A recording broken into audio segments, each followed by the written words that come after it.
We are live with the Three Blind Vikes podcast, episode number 8. The undefeated Minnesota Vikings 4-0. Special guest tonight from Locked On Vikings podcast, Luke Braun. Luke, welcome to the show. We are so glad that you made some time for us. There we go. Sorry. Got to figure out where we're pointing here. I'm pointing down. The Brady Bunch thing. The Brady Bunch, yes. Calming music. Guys, how was this team 4-0? I don't know. How was this team 4-0? It's just that simple. Ride the train, don't ask questions.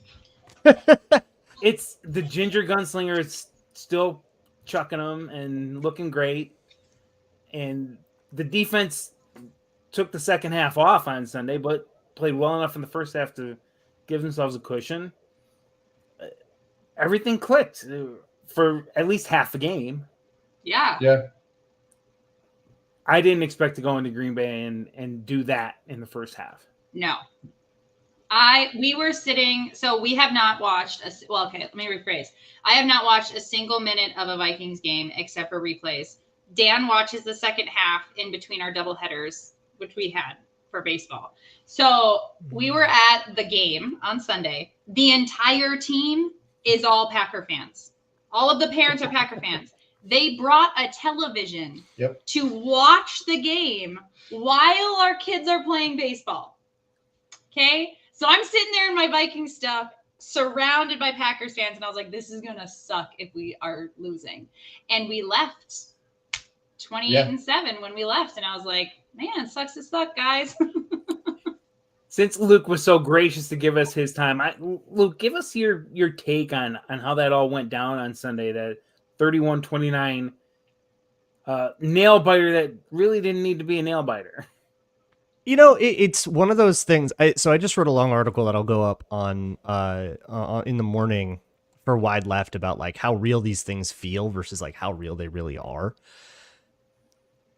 This is the fun fact about this game that just is so incongruous with how we feel. The Packers never possessed the ball with a chance to take the lead once. I don't know if you can call that a nail biter. They never had the ball down by less than 2 scores, except for like the very first drive. So I don't know how nail bitey you can call that, but that doesn't mean that they didn't like make a bunch of mistakes in the second half. The defense screwed some things up. They had some spacing issues. They like the secondary screwed a bunch of stuff up, and the Packers. I think Jordan Love kind of decided he was just going to go hero mode and take the game and say we're going to win or lose, and I'm going to do it all by myself, and that actually kind of worked. Yeah. But it was far too little too late. And throughout that whole second half, you had totally warped situational decisions. You had the Packers going for 4th and 10s, you know, like they would never do that if they weren't getting blown out. And that is just going to like change the texture of the game so much that it can kind of lead to those crazy comebacks. And also it can make a blowout even worse, that like it did the week before with the Texans, right? Where they could have maybe made that look a little bit better. They could have lost, 34-20, but they kept going for 4th and downs because they had 4th and 10s because they had to, right? Like it just changes stuff. But because of the size of the lead the Vikings got, like there's a reason people never come back all the way from that. People come back a lot and get within a score or two and make it look not so bad. Yeah. But it wasn't that. This has kind of been my take on the whole thing. That was a thumping, even if it maybe didn't look like it at the end. That's a disguise. It was a thumping at its core. I mean, like you said, they had to go for it on like 4th downs that they normally wouldn't have done. So like, right. And sometimes that hurt them. Like they could have kicked a field goal down. There was one that Shaq Griffin broke up that was basically like a lob to Dontavion Wicks on the goal line. And Shaq Griffin just gets a hand in there. That was a 4th and 8 that was in field goal range. They kick that and make it, then it is a 1-score game at a certain point. Yeah, but Narveson missed two easy ones. I think they got a little gun shy with putting him out there at that point. Maybe, but sucks to suck. I feel like as Vikings fans, we don't have to give any sympathy to anybody for having bad kicker issues. Absolutely not. Like put yourself in the other side of this, right? And we've seen that game before where the Vikings are getting smoked and then suddenly they like kind of spark a little bit of a comeback, but they fall just short. And then you're sitting there going, yeah, but if they made the kick, yeah, but if they got that ref call, yeah, but. Do you ever sit there and feel, well, actually, if you think about it, we won that game? No, we were like ready to fire people over losing by a point all the time. So Win's a win. Packers fans can suck eggs. Agreed. I like it. Agreed. I think we can end it there. I mean, yeah. That's it. The That's Packers fans can suck eggs. You heard it here. Put some cheese on those eggs. Yeah, I mean, it was a weird, like you said, Luke, it was a weird game. I think the Vikings maybe took their foot off the gas a little bit in the second half on defense. Oh, yeah. There was a lot of stuff open in the middle of the field, I noticed. I feel They messed up. Yeah. They didn't stop blitzing until that very last drive where it was literally 2 scores, 2 minutes, no timeouts. And at that point, it is just make it take a minute and you win the game. So I think that was the only time they really truly stopped blitzing. And yeah, they went down the field right away. But the touchdown was a bust.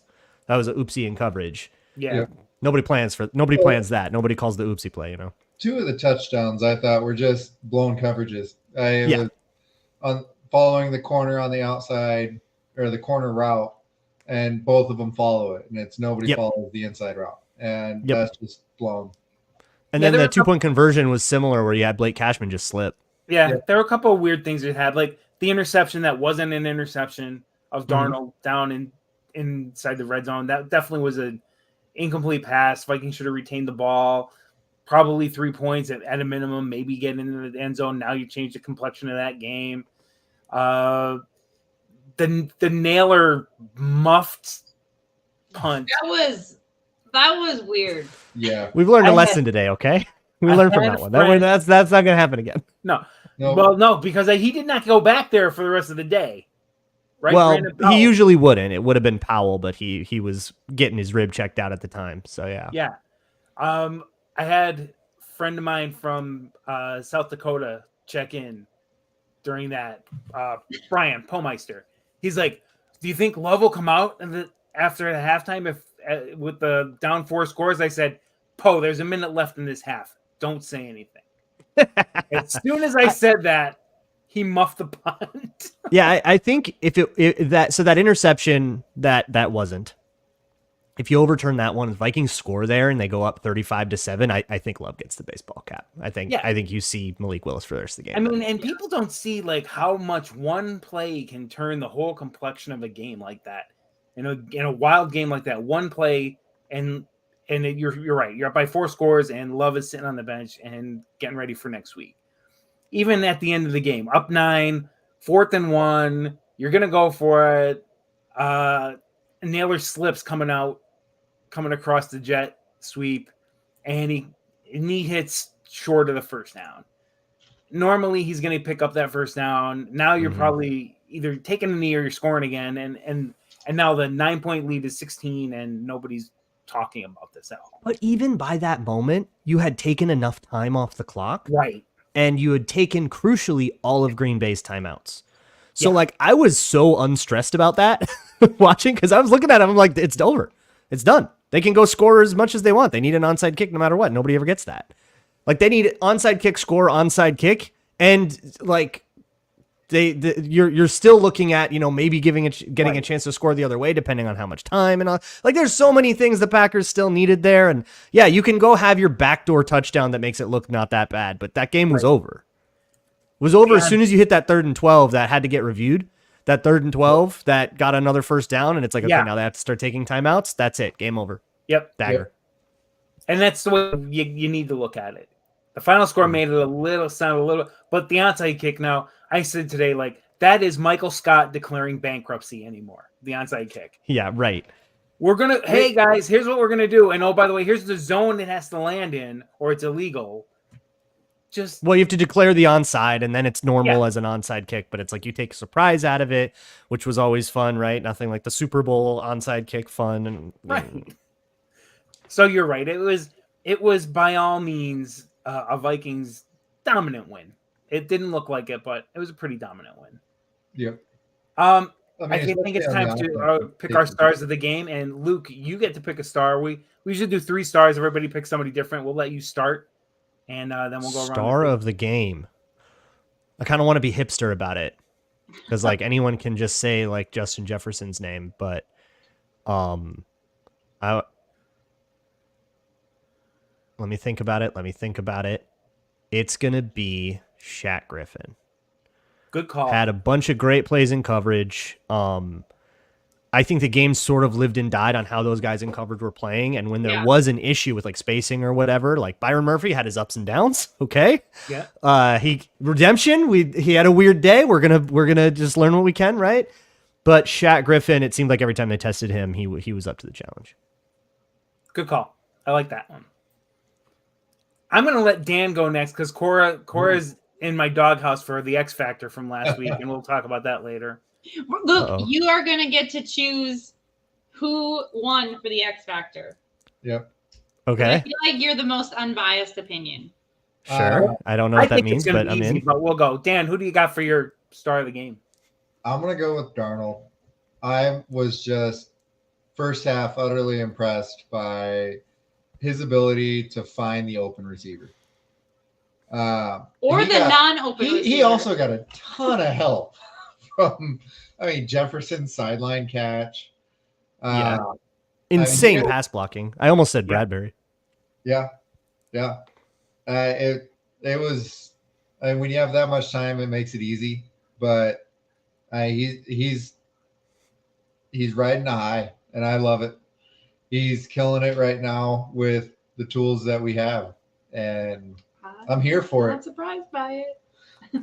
I just love how anytime somebody gets closer, like opposition has scored, it's kind of like Sam gets in the huddle and said, okay, that's enough. Yeah. Because when they cut it to 6, he said, that's enough. Let's go down. Let's at least get 3 on the board, make it a 2-score game again. We got it. And that's right after he got sacked and fumbled. He just, nope, we're good. I love his mentality out there. Well, because he goes out, he throws an interception, and it's like, oh, shoot. And then he comes back out, and it's like, all right, it didn't even phase him. Yep. He doesn't spiral. Like a lot of young QBs will spiral. They'll have a problem, then they'll feel like they have to chase it. And like that was Darnold, as a Jet, he would have a problem, and then he would feel like he had to kind of make up for it, and he would force something, and it would become another problem, and it's like a craps player saying, no, I'm feeling the dice this time, double or nothing, But just being able to say, okay, that one was bad. Let's just go execute the next play. I think a lot of Keep that even keel. It's a veteran thing. Look at the guys around him, and the guys around him go, dude, we got you. You're good. Like we're gonna give you the same protection. What you need another half second. All right. We'll get you another half second. Like we'll get you there. You're gonna throw it to me in double coverage. That's fine. I'll take it anyways. We don't have to stand on your shoulders. You can stand on ours. Yeah, the touchdown to JJ was sick. Amazing. He just you know what? It's gonna hit you in the chest. Just make sure you get your hands around it. Yeah. They check for stickum on the gloves, not the chest, right? Yeah. Cora, who do you got? I am going to go with Justin Jefferson because I don't think he's been a star of the game any week. And I feel like he needs some love. Only because we always pick people who aren't Justin Jefferson because it's just too mainstream. It's like Tom Brady or Bill Belichick never winning Coach of the Year. Right. Yeah. Because it's like you can't pick him. I'm going to pick him because, he had a really good game. Like, his yards were great, but he was also blocking and making key blocks for touchdowns. And just like overall, he was just he did a really awesome job. Like what was it? It was Addison's touchdown where he made a key block so he could run into the end zone. Yep. Like not a lot of wide receivers. The good wide receivers do that, and he just he makes me so proud to be a Vikings fan. A lot of the large contract receivers, if it's not going to them, they're still on the line of scrimmage. They make business decisions. They take the playoff. Yeah, exactly. Yeah, usually you'll have that guy fake a route too, especially if they're a bit, because you don't want like an injury to happen or something. So usually you'll have that guy run a slant or something and try to neutralize the defender by just getting them to chase their way out. But if they're heady, they can go make that play. So you have to either sell that fake or sell that block. Yep. Gotta love football. I guess I got to pick one. I have a few names on the list. I'm not going to use Cashman. I'm not going to use. He was really good. I was going to use Murph, but I'm going to go with the guy who went home on his on the revenge tour. I'm going with Aaron Jones. 22 carries, 93 yards, 4 catches for 46 more. What more can you ask on the guy's return to Lambeau, other than a touchdown? Which they tried to get him at the end. That's what they asked for. We did not have that kind of production out of the backfield last year. And you talk about how good Sam is. when you get production like that out of your running backs, it makes it all the easier for your quarterback to have good games. So without going too long on this, Aaron Jones is my star of the game. That's a good star. That's a good star. All right, now the controversial X factors. Look, what we do every week for the game, we'll pick one player. We try and go non-mainstream because that's what we do here. Of someone is going to have an impact on the game that someone might not think about. I was undefeated with my X factors coming into this week, and probably would still be undefeated if I didn't flirt in and steal him. Someone did not break protocol in our pick. Wait, so is it like you pick an X factor and you circle back the next week and say who was right about it? Is that the deal? And we're going to have a trophy for the X factor at the end of the year. Yep. Ooh. So far, I've been wrong every Johnny time. B is 3-0. Okay. Don't tell me whose is whose then. Okay. So this past week's X factors were Aaron Jones, Christian Darrisaw, and Harrison Smith. Ooh, interesting. So am I trying to figure out like who the game lived and died by more, or who had like a bigger impact on the game? Bigger impact on the game. Yeah. Darrisaw. I knew it. Yes! I knew it. Dan steals one. No. Darrisaw. We had this My conversation goodness. Yeah. This was like a 2022 game for Darrisaw where protection crash course. So a lot of times you'll do a half slide where some of the line will slide together. They all cover each other's sides. They play like a team, right? And you saw a lot of 4-man slide away from Darrisaw. Didn't matter if it was Preston Smith. Didn't matter if it was Rashawn Gary. Didn't matter if it was Packers pressure leader Kingsley Enagbare, which that tells you something. He was on an island basically all day. Maybe a chip. They chipped him early a little bit, and then I think they kind of realized, oh wait, we're kind of smoking these guys. Maybe we don't have to chip. And Darrisaw just was total clamps. And you talk about the game that Sam Darnold had. This was the best pass protection Darnold has had all year. One of the only facets in this season that you can say the Vikings did the best this game. Because I think a lot of the parts of this game were the worst this year by the Vikings. Coverage is probably the worst they've had this year. I would say this is probably Darnold's worst game this year, which is, not that informative because he's played so well the other three, but you had a couple more mistakes than the other ones were this time. But the pass pro had its best game of the year, and I think that starts with Darrisaw being left on an island, holding up there, and letting everybody else cover each other's problems. He was good. Yeah, I was gonna pick Darrisaw. But you went with I Jones. bet if Jones. No, I was gonna pick Darrisaw to win. Are you If don't Jones not butt had a if us. touchdown, I think he probably would have taken the X. If he catches that one that gets intercepted, then maybe it changes things. But Candies and nuts. Yeah, don't butt if us. Don't be a Vikings hater fan who butt ifs us. He still got his Lambeau leap at the end though, and a beautiful picture that is in everybody's YouTube thumbnail, myself included. Well deserved. Mm-hmm. And now it's time to pick our X factors for the London game. Interesting. Now, Luke, you are a guest, but we always let our guests pick an X factor. You can't win the prize, but we want to see how you do. So do I get to just eliminate somebody that you all can't pick then? Is that yes? That is actually your best role here. Okay, I play spoiler and take away so I should pick the most obvious one. Boy, it kind of isn't like you would think Justin Jefferson, but we got Sauce Gardner, and the Jets are one of the most man-heavy teams in the league. They love to just man up with their guys. So, you know what? I am going to say Justin Jefferson because I think that matchup is going to be the one that's the marquee that you're going to get on the broadcast all day long. And if Sauce can't do it, nobody can do it. I think Sauce is the best corner in the league, maybe Pat Surtain, but you definitely make the argument for Sauce. I think if Sauce can't do it, nobody can. All right. Like JJ's off the table. Luke's got him. I like it. John, I'll let you go. Yeah. Oh, how kind of you to sit back for a week after jumping. Hey, I waited. This is I in waited. reference. So last week, when we started to say our X Factor, is John announced that we would say our X Factor, and Cora pulls one of these. I looked around. No one said anything. I looked around. Yeah, she pulled a little side eye on me and was like, "Oh, Aaron Jones." And I still lost, okay? Yeah. I'm surprised that she didn't put her hand over your mouth, Dan. I'm just going to get like pushed off the screen. Actually, I think Dan won. He should get first pick. All right. Okay. I think that's fair. I'm going with Van Ginkel. All right. I think we need some edge rush. We got to get some pressure on Rodgers, as well as he can scramble and find some miracle throw of some guy that's open. I think if we can keep pressure on him, I think that's going to be a big key factor. Good call. If they do a lot of screens in New York, which Aaron Rodgers has been part of a screen-heavy offense a lot, so I don't know for sure, but I wouldn't be surprised to learn that they do a lot of like perimeter screens. It's kind of the Gink thing. Yep. We called a pick 6 for first week for him, by the way. You did? Yeah. Well done.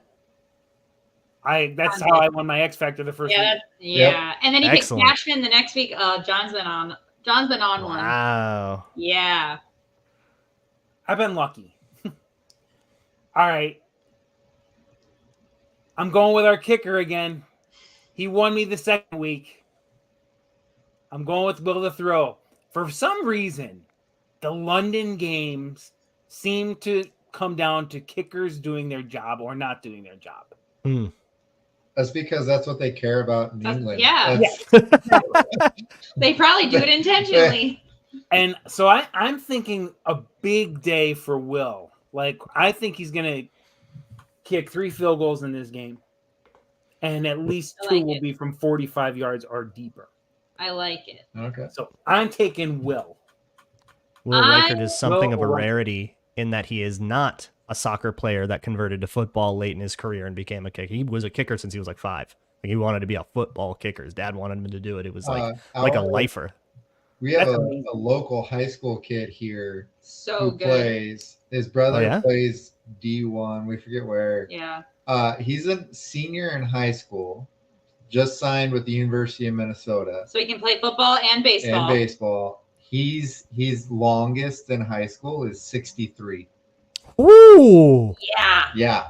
In high school. He was punting it into the uprights. Wow. His kickoffs were going through the uprights. Wow. Yeah, it's insane. Yeah. He got an offer to Alabama, and he turned it down because he couldn't do baseball and football. Wow. Yeah. These kids anymore, man. The kickers it's not like it used to be. Yeah. Being a kicker is like a viable thing. It's not like for so long it was, the team had a bunch of players. Nobody really wanted to be the kicker. So they'd either pull a kid off the soccer team who's like a junior, who's like, well, at least you can kick stuff. Or they'd get, some backup that wasn't getting any play anywhere else. Be like, well, you could get on the field if you're the kicker. And then they like decide to do it begrudgingly, but really they still want to be a linebacker. Like but now you get guys that really are like, no, I want to be a kicker. That's what I want to do that. Specialize in doing this. The kicker from my high school. Because we always go off in tangents, and that's why we call the show Three Blind Vikes. I will give you one quick little tidbit, and then we'll let Cora pick hers. In high school, the kicker, I had graduated 3 years earlier. We had a kicker who was the center on the football team, who went on to play in the NFL and was Dan Marino's center. And he made a Pro Bowl as a center in the NFL. And he was the kicker for the high school football team that won the state championship in 1989. That's so cool. Whoever can do it. That's what he would, and he was like a genius. After he retired, he did all this finance genius, like 1,500 on his college boards. All right, now that we've wasted enough time, Cora, you've had plenty of time to come up with your X Factor. Who you got? Harrison Smith. Oh, sure, you're going to take him again. Yep, I'm going to take Harrison Smith because I feel like every single solitary interview Aaron Rodgers does, he brings up Harrison Smith. So he's in his head. He is like, he's always causing issues for him. So I'm going to pick him because every interview he's like, they have Harrison Phillips, they have yada, yada, yada. And then there's Harrison Smith. I actually had him on my list today too. I almost took him back-to-back weeks, but I think he's going to have a game, and I think Aaron Rodgers is going to be thinking about him even more after this game. I think it's possible. So we do have the Jets. I just have a couple of quick notes on the Jets game. My daughter was at that game with her boyfriend. They are Jets fans. They were not impressed with the game overall. I don't know if It anyone was- was. Imagine.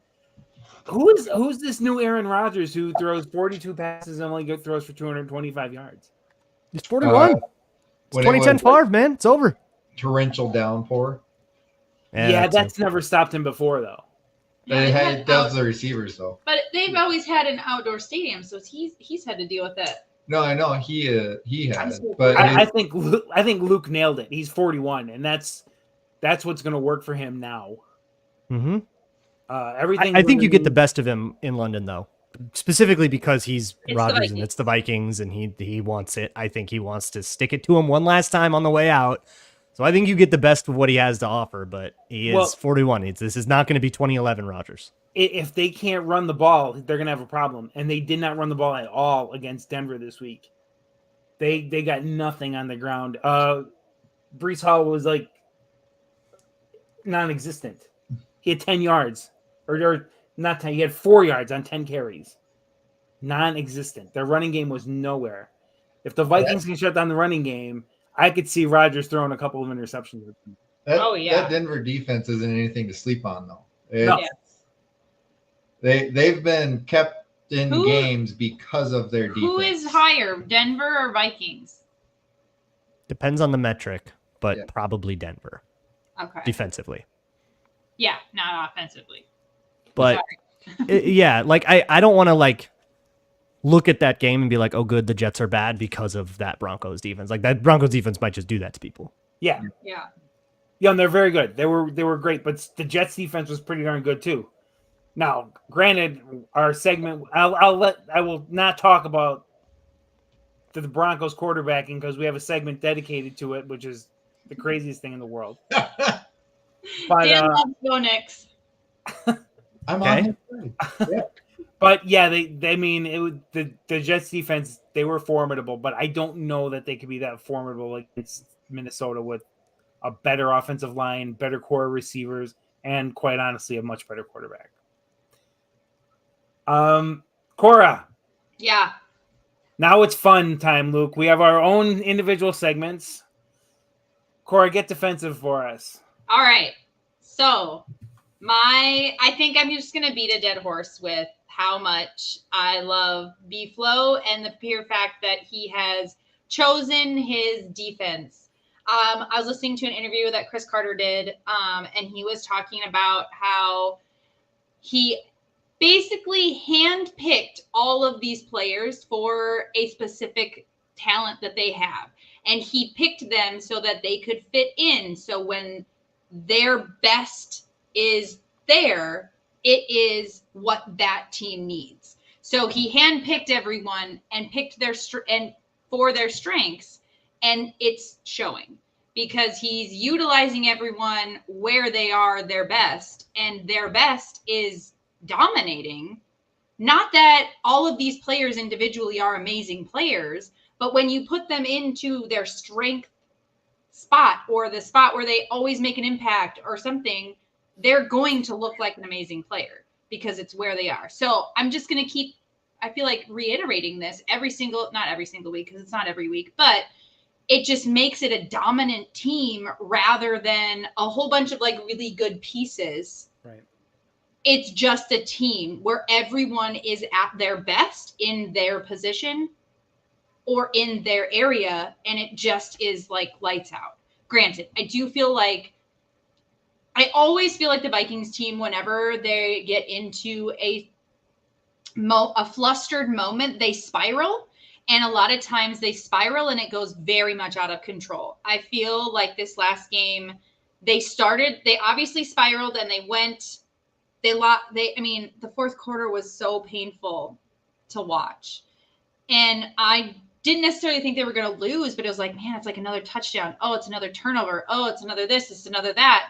So I feel like they always spiral, but I do feel like they got out of the spiral, which is really great to see. And the one thing that I'm going to be a little worried about going forward is the fact that I feel like the defense is on the field a lot during games.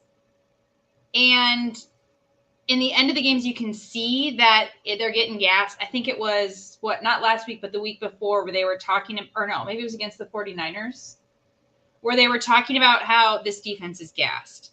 They've been on the field way more than the offense, and they held them. They are doing great. But at some point in time, I think that's going to be our breaking point, and that's going to be the spot where people take advantage. And I think the Packers took advantage of the spiraling and being tired and scored a ton of runs, or not a run, scored a ton of touchdowns in the last. The Twins can't hurt you anymore. Yeah. Oh, they're Yankees fans. They're good. Oh, okay. You never felt pain. Got it. Yep. Luke, what do you think? Yeah, what is your take on this defense? Last week I compared it to going to a yard sale where you're just like, people are getting rid of stuff that they don't want anymore, and you see value in it, and you're just like, bit. I can recycle that and make something great out of it. That's what I kind of see with this team, with this defense. Yeah. Well, I like the point you made, Cora, about like what they're asking these people to do is perfect in that it is useful still. You know, it's not like late stage Xavier Rhodes where you can only ever ask him to be a cover 2 corner. And it's like, okay, that's not useful. You can't live like that. But also straddling that line between like only putting them in positions where they know how to succeed. I think Van Ginkel is the best example of that, where he does back into coverage. He knows how to do that. There's actually some really good zone drops from him that like are worth commending, but still like mainly as a pass rusher, as a screen sniffer outer, right?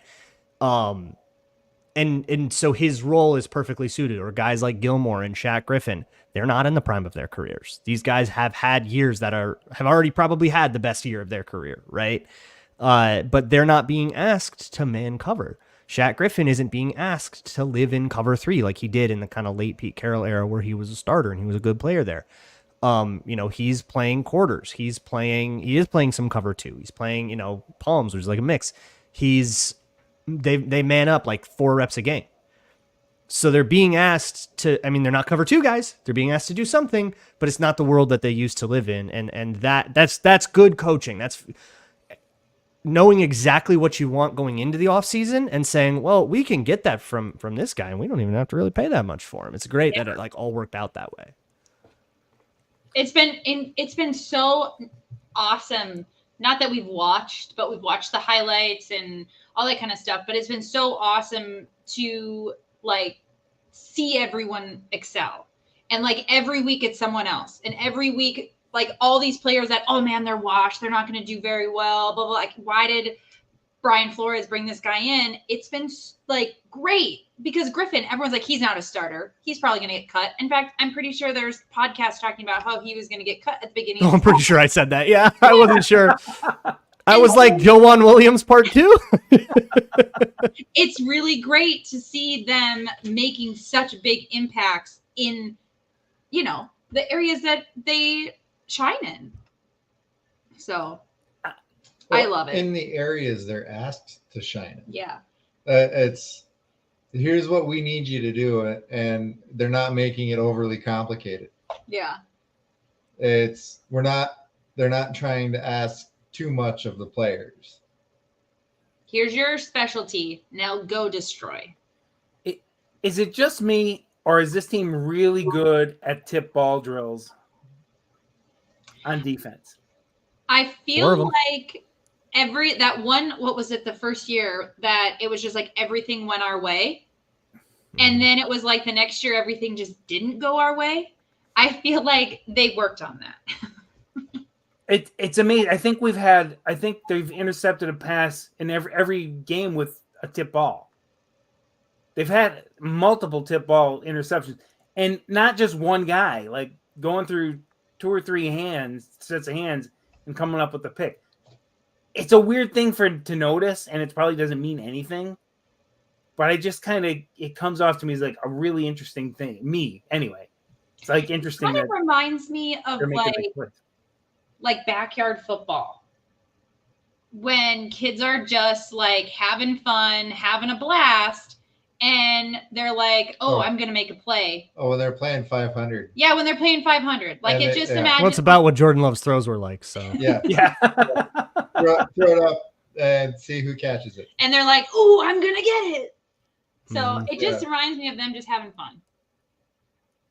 Well- I'll get to the defense, like on those picks and interceptions, it reminds me of like watching my kids play flag football, and we tell them when the ball's in the air, go get it. Yeah. Yeah. That's what they're doing. They're going and getting it. And it's remarkable, I think, how they're adjusting to the tips and coming up with the interceptions. It's a big deal. apparently, You know? Matt Daniels has had a lot to do with that. Nice. Apparently, he's been doing turnover. He's the turnover guy, according to Harrison Smith, and he's been the one facilitating that they like drill that or whatever. Nice. It's a great, keep doing it because it's Now. amazing. It's great. All right. I think we have to, Luke, I'm going to apologize in advance for this next segment. If you need to drop off at it, you can. Oh, we promised Dan he could have this segment. I get my own segment. Is this where you talk about Bo Nix? Yeah. This is where I talk about- All right. Yeah. No, I'm out. All right. See you guys. Thanks for having me. Had a good time. Yeah. In the Nix of Time, here we go. Dan, it was I not. gotta a good run. day. Bye. See ya. Thanks, Luke. It's gone. I'm still a believer. This wasn't a pretty week for really either side. The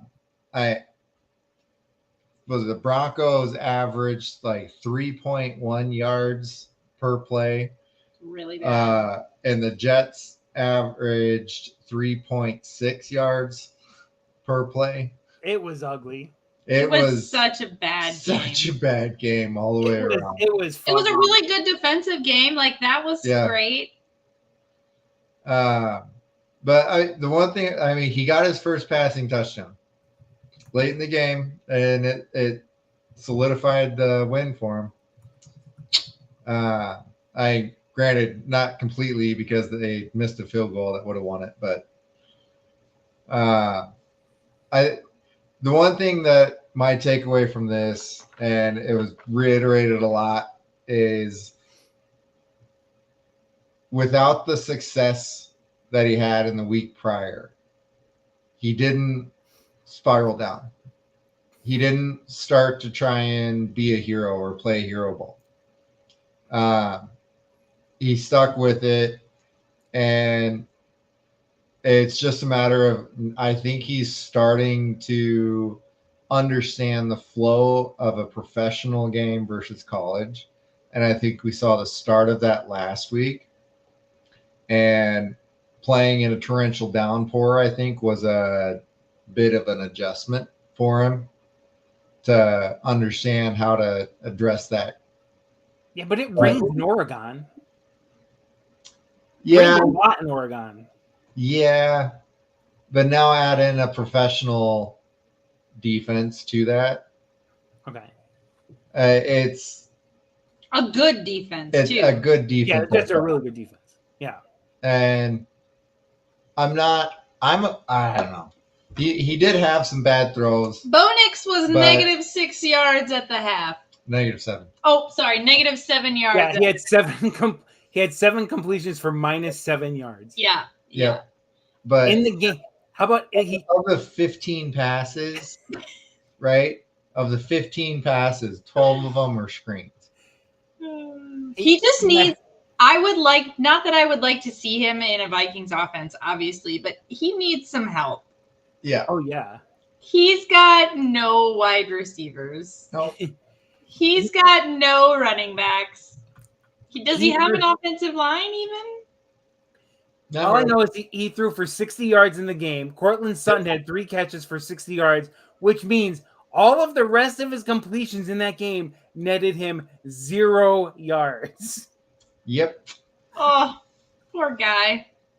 A net of 0 yards on the rest of his completions. Yep. And it wasn't like it was 1 or 2 either. Yeah. He just, I mean, I obviously, I love Dan. I'm gonna But- sit by him. I still like what sucks so much about this is that He's so bad. Here's He is so bad. here's my thing. He has no one. Yeah. He has no one. But he's doing as well as Caleb Williams. I can't say that right now.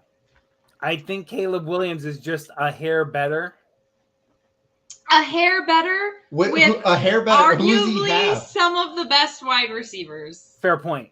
Fair point. Yeah. So that's the thing is that like he's doing a hair better with way better talent across the board. With more on his, yeah. Okay, that makes sense. I can buy that. And so, I will say the feed on it. I don't know why I'm defending Bo Nix. Go for it. Because you're defensive. I'm defensive of him.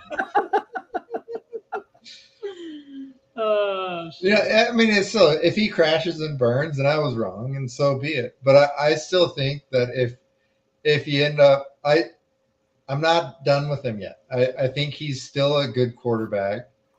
I think he's better than what everyone gives him credit for, and I think as the season goes on, he's going to continue to show that.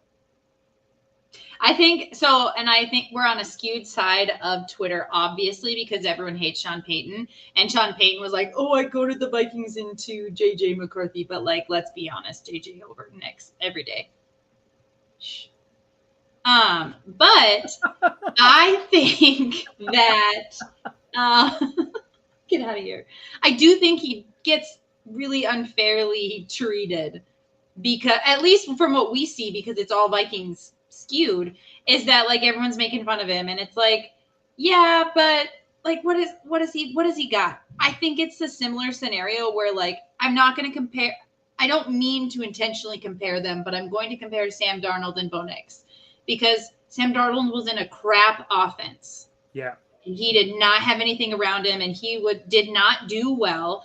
And you are currently hearing a ton of quarterbacks talk about how rookie quarterbacks need time. Rookie quarterbacks, Tom Brady didn't say rookie quarterbacks should even start their first year. Patrick Mahomes didn't start his first year. So I do feel like he is getting the crap end of the stick because he's starting in a crap offense, but he's really not doing very good.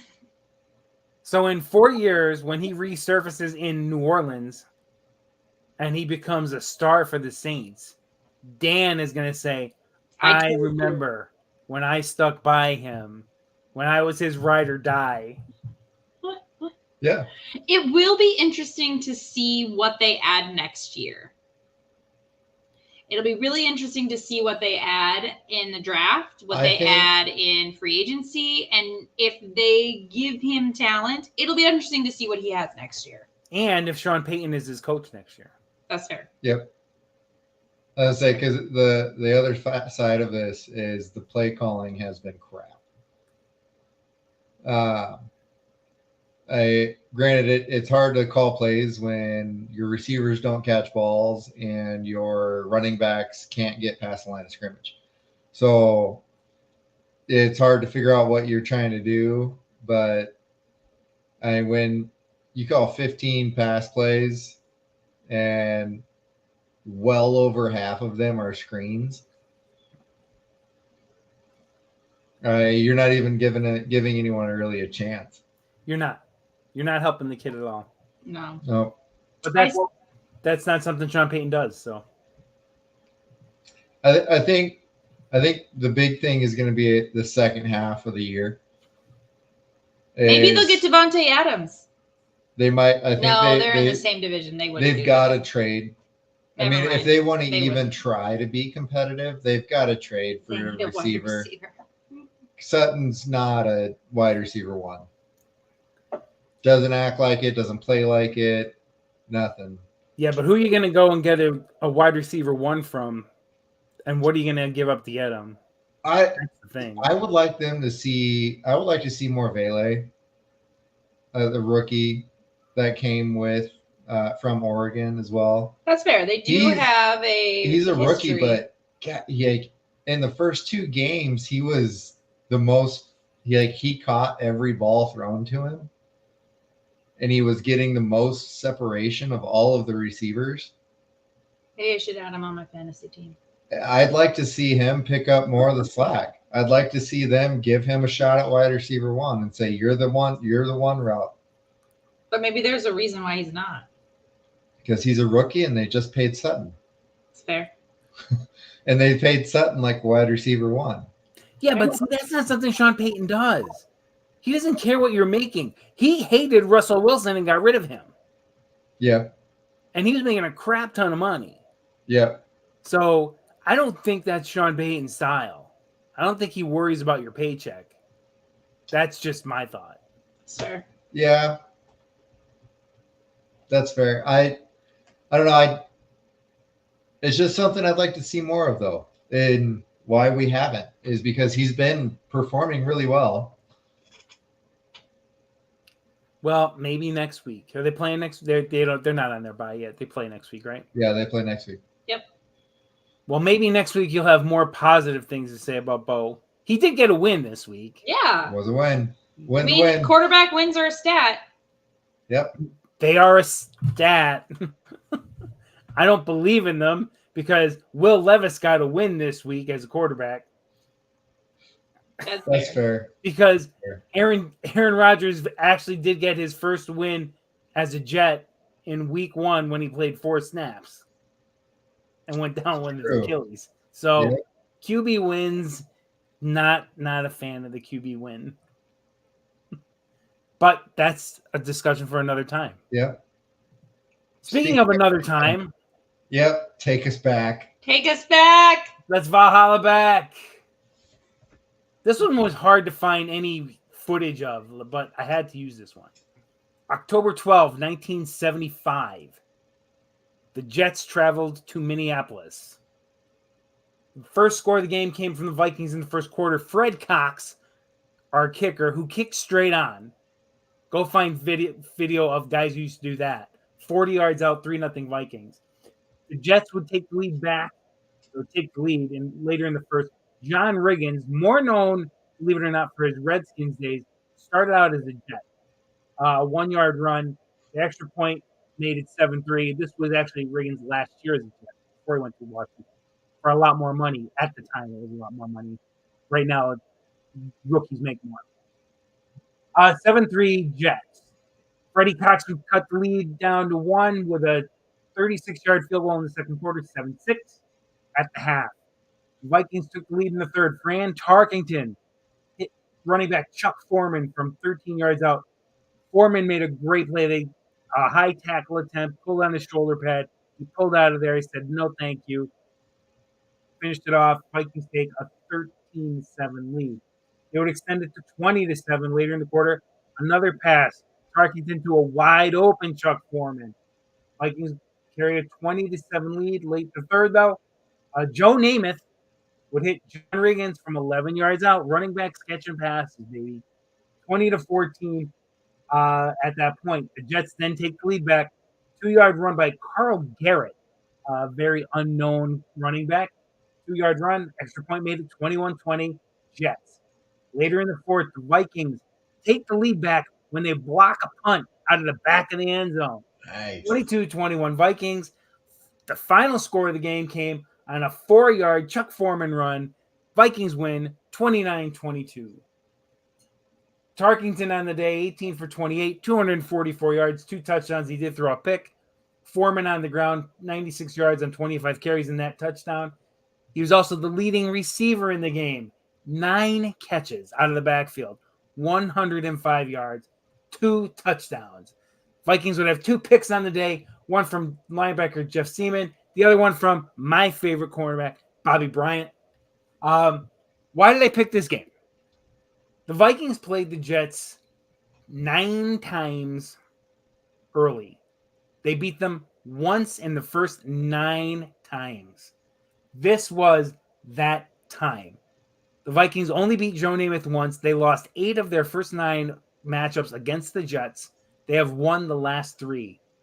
So they've only played them 12 times. They are 4-8, but only beat them the one time in the first 9 appearances. Wow. That is this week's Valhalla Back.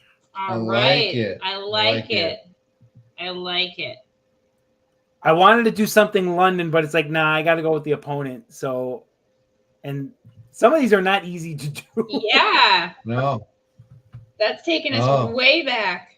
And I was looking, I found a couple of small highlights on the game. I found the block punt, which was really cool, and a lot of stuff with Foreman catching passes out of the backfield. He was a great running back in the late 60s, early 70s, and he did everything. He was the multi-purpose back, which we're seeing more now, but he was one of those back then. It was fun. It was fun to watch. But I got to stick with games that are a little newer because there's more footage of them to watch. And we would recognize more names. Yeah, because nobody I didn't even recognize some of the names on this. We recognize the big ones, and then I'm like, oh. Who's that guy? What team is that one? Who's that guy? Yeah. What'd he do? Some of them are our own guys that nobody remembers. Yeah. You're young guys. Yes, we are. Dan's birthday is on Friday. Yep. Dan's birthday is Friday. Happy birthday, Dan. Thank you. Yeah. He'll be 34. Another year older. Big plans for Friday night? Saturday, we're going to potentially sleep. go to the Gopher USC game because Yep. Dan is a USC fan. Yep. Represent California. You do. I grew up in Pennsylvania, and one of my good friends was a USC fan, and I couldn't figure that out. He had never been to California, but every team he rooted for was West Coast. He's a Dodgers fan. Dodgers USC are fan. our National League team. Yep. The Yeah. Dodgers are the devil, just so you know. I'm a Braves fan, and the greatest thing that ever happened was when in '91 when the Braves came all the way back from 7 games out and beat the Dodgers to win the division. Yep. Beautiful.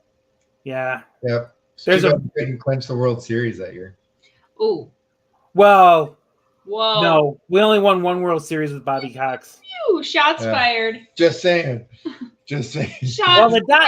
that Dodger juggernaut that had one World Series in COVID year Yeah.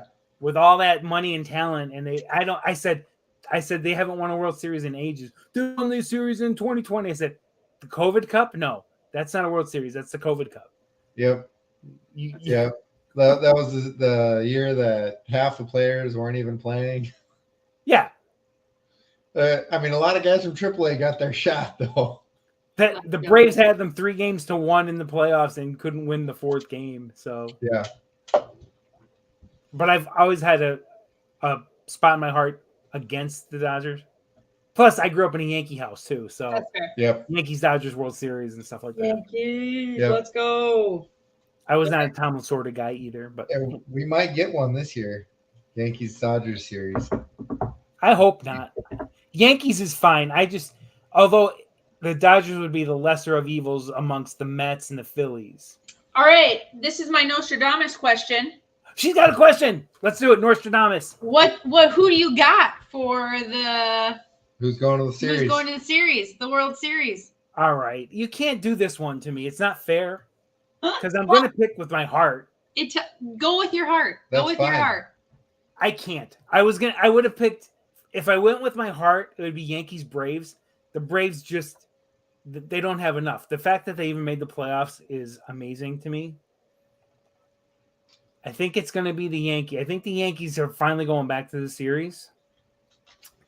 And the National League, and I hate saying this, like with all my being, because I can't stand this team. But maybe by picking them, they'll get knocked out. So that's what I'm trying to do here. The Phillies. Phillies. I think Yankees, Phillies. Yankees, Mets could happen. How Another one- insane would a Yankees Mets World Series be? I hate the Mets too, though. But Holy smokes! I could see after what I watched the Mets do in the last few days, they don't quit. That first game, they stormed back not once but twice to beat the Braves and in Atlanta. So they can be scary, but I think it's going to be Yankees, Phillies. What about you guys?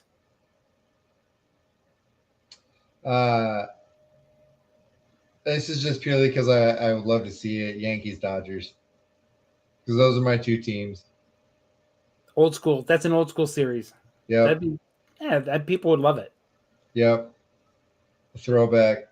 I think it would be cool to see a Yankees Padres because didn't they get a ton of Yankees players? Or there was a ton of former Yankee players on their team this year? I'm not sure. There's at least a few of them. However, in 1998, that series did happen. Yep. And I was at Game 2 of that World Series. Oh, maybe there's not. Who was it? Oh, Kyle Higashioka's on there. Yeah. Yeah. Isn't Gallo on there? No, Gallo went to the Dodgers, and then where'd he go? Where did Gallo? Oh, Michael King. Higashioka and King are on the Padres. That might be it. Those might have just been the two that Andujar. Andujar? Yep. Yeah, Miguel Andujar. But Peralta. Oh, and this guy, Lockridge. But Peralta. we don't want, if Bunch the of Padres pitchers. get in, that means they had to get there. And wait, yeah. There's a There's a decent amount of Yankees There's a lot of ex-Yankees on the on the Padres. But if the Padres get in, that means the Braves have to lose to the Padres, and I don't want that. Sorry. My bad. No, And- I saw that World Series 1998. I was there, Game 2. Nice. Too bad What? it can't be. The Twins can't be in the playoffs because that would be amazing to go watch one of the games. What worries me right now with the Yankees, though, is They're hot and cold. they're hot and cold with pitching. They're hot, lights out, or they're frozen, and they are garbage. There's no between. Like when their offense is on, their defense is crap. When their defense is crap, their offense is on, and it's like, okay. Playoffs are a whole different animal, though. I hope so. They're a different animal. It's all. Everybody's a 0-0 to start. I just love this team so much, and I want them to go. Did you hear that? For my dad, I would like to see it happen. My dad would love it. Yep. All right, I guess I can ask a question, but we're like running close to time. But I'll ask one because it should be pretty quick because it's fall. You have of the two flavors of fall, these two Apple. flavors anyway. Apple. Or pumpkin spice. Apple. Bless your hearts. Apple. Pumpkin spice gets all the pub and apple's the better flavor. Yes, 100%. Easy. 100%. Yep. Right? It's more versatile. Yeah. It's not as harsh on your palate. Yep.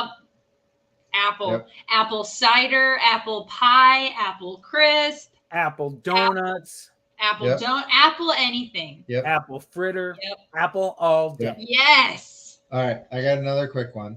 All right. We're going to London, right?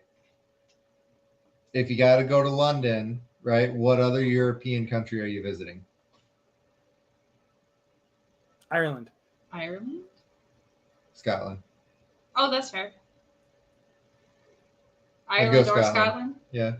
I mean, Scottish is my heritage, so. I don't know. I don't know which one I would prefer. Both. You can't pick both. Ma'am. She's always trying to break the rules. Oh, You've got to pick two, but you can only pick one of the two. Both. I feel like This is where decision paralysis comes in. I can't decide because I would want to do both. but you have Maybe I think I would choose Ireland. Sorry. Is that because it's alphabetical? No. Oh. No. But I feel like you just hear more positive things about Ireland than you do Scotland. I've got just a wee bit of Irish in me, and Same. Just a D teeny is all about Irish, and I would definitely go. Yep. It would have to be Ireland. I've got potato in my DNA, so Dan is descendant from a lord? Yeah. A lord. A Scottish lord. yep. And then Did you do the Ancestry.com to find that out? Or did no, you my grandma did it before Ancestry was a thing. That's wild. I am a descendant from the youngest signer of the Declaration of Independence, Mr. No. Edward Rutledge himself. I America. have never Let's go. I have never dug into my background. I think my grandpa was really big into it, and it's traced back through my grandma. So he was really big into it, and he has all he passed away, but he gave it to my aunt, and they have like all the paperwork and all the, where we are connected or whatever. So my parents like to, I don't know if they're kidding or not. I think they are. My grandma's last name was Palantonio, so my dad says you're related to Sal Palantonio from ESPN. There you go. That may be possible, but I don't believe him for a minute. That's fair. That would be the only thing I guess I should probably do the ancestry thing and find out. But we never did ancestry. No. And you know what? I could be very wrong. My good grandpa could have lied to me my whole life. Because that's what they do. No, I don't know. I mean, you never know. They want you to feel good about things. We still have the family crest and everything from Scotland. And okay, so Dan's is legit. Up. Mine could be questionable, but we'll see. Yep. Yeah, mine immigrated over during the potato famine. Nice. Well, not nice, but anyway. Yeah. Well, it is nice because they wouldn't be here with us today. Right there you go. All right, we're long again. Go figure. We're going on tangents again. We're on tangents again. Predictions sure to go wrong or maybe not. I think Vikings win 28-14, and we get 2 picks on Rodgers. Wow. Yep. Love it. Harrison Smith, both? No. Yeah. Harrison Smith neither. All right, Cora, what do you got? I have the Vikings beating the Jets from my original list that I made from when the season started. I have the Vikings beating the Jets. I did not write down a score, so I think I'll probably go. Come back to me on the score. No. And we're back. 27-14. Wow, you guys are predicting a comfortable win. I am not. I am predicting lots of field goals. Well, that's what I'm predicting. I'm got Vikings 26-20. Oh, close. Okay. 26-20. I told you Will's gonna kick 4 field goals in this game. Harrison Smith is going to score a defensive touchdown. Aside from the kickers, from the kicking and all that, what do you think will be a key play of the game? Whether it be a run for 50-yard touchdown, and Harrison Smith pick 6 off of Aaron Rodgers. Big pick 6, right? Or is trying to will that into existence right now. Yes. Harrison Smith pick 6 off of Aaron Rodgers, and Aaron Rodgers is going to be so mad it's going to mess him up the rest of the game because Harrison Smith is in his head every single year. He's in his head. He can't get out of it. He mentions Harrison Smith every single interview he does about the Vikings. Think about games where the Vikings have played against Aaron Rodgers, and what thing has what has been a semi-common theme about turning points in games that in the Vikings' favor with Rodgers? Strip sack. Won't be a strip sack. Yeah, that's fair. That's fair. I was actually thinking of that. Harrison Smith strip sack, or not Harrison Smith? Harrison Phillips. I was thinking Harrison Phillips. Yes. I want Harrison Phillips to get something. I was thinking Van Ginkel. Well, Van Ginkel too. I think a strip sack could be the swing point in this game. Yep, I would like Phillips to get in because I feel like he's always just so close. He's just like. I think Van Ginkel causes it and Phillips recovers it. Let's go. No, the other way around. Maybe, since we're just having fun. Yeah. Phillips with the strip. Van Ginkel picks it up on the hop. Tosses it back to Harrison. No tossing back. No. Scoop and score for Van Ginkel. There you go. I like it. Lateral to Harrison Smith. And then score.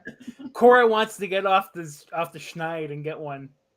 I thought you had it this week. He's still doing so well that he's he's special. I Luke, want him to have his flowers. Question, side note, last thing before we go. They always talk about him and Troy Polamalu and how who's better and whatever, and they always say that Troy has the upper hand because he has a Super Bowl. He has long hair. Oh, and the flow. Yeah. Is that what Harrison Smith needs? Is literally just a Super Bowl? No, he needs longer hair. Stop it. I don't know why the Super Bowl ring matters. I don't it's a team either. sport. Like, Harrison Smith is Hall of Fame worthy. There's no question about it. Yeah. He Polamalu was a bigger personality. Harrison, he just is a juggernaut. He's a lunch pail guy. Workhorse. And he's scary as heck. Yeah. Did you see Josh's video when he was talking to all the guys? Metellus is talking to all the guys. He's not going to hear, like, I think it's, what were they talking about? Like, yes. What's your toxic trait or toxic something like trait? that? Yes, I was going to say red flag, but what's your toxic trait? Yeah. When he's talking to Harry, it's like, I need to leave because I think he's going to I hold a 24-hour beef. Yeah. Yeah. Yes, I did see that. Oh my gosh. I cannot imagine Harrison Smith. He might be the Viking most likely to star in a psychopath movie. Yes, I could see that. He looks like everyone else, but in his spare time, he just hides bodies in someone else's basement. Hides bodies in his backyard. Yeah, no, he's so tough. He goes in other people's houses and hides them in their basements. Yeah, and they're not going to say anything because it's Harrison Smith. Yeah. Oh, he's going to love us. And then not that he'll ever see this, but. Yeah. Oh, man. Well, this was fun, as always. Yes, we thank again Luke for showing up. And, I was trying to think the whole podcast who Luke looks like, and you guys may not know who I'm talking about. He looks like James Spader, a young James Spader. Okay. I'm clueless. I don't know. I'll look. Yeah, you gotta Google it. He was on The Office, but he was big in the 80s, in movies in the 80s. Yeah. James Spader. Yeah. Okay. I can see it. Yeah. Like I said, I'm the only one who was gonna recognize that, but that's okay. Yeah. I recognize him. Yeah, he's in. But I mean, I know like the biggest of big name actors and actresses. The Dan's not good with. And that's it. That's about it. So he was though in the 80s. Yeah, he was I like could definitely see it. He was huge in the 80s. Yeah. Yeah. But he was also played Robert California in The Office. Yeah, we've seen some shows with him in it. Yeah. But if you look up like Pretty in Pink and stuff like that, that's when you'll really see the resemblance. Yeah. Yeah. Right there. 100%. Yes. All right, Luke, we're gonna do a comparison. We're gonna put that pic out there. Yeah, post it. Side by side it. Yeah. All right, we found Do Luke's doppelganger. This All is right. what you'll grow into. Or this is what he'll grow into. Yeah. Yeah. I think it's time to go. I think it's time. Yes. We've reached our tangent level. I hope everybody checks us out.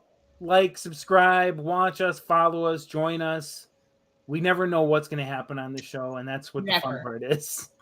Plus, we have some guests that we're lining up for down the road. Have some great guests coming up. Yeah. Yeah, we're going to tease that a little bit. Yep. They're really nice people. Yep. So keep your eyes open for that. People. We love them. Yep. We love them. All right, everyone. Take care. Good night and skol. Go. Go. Go. Go. Go. Go. Go. Go. Go. Go. Go. Go.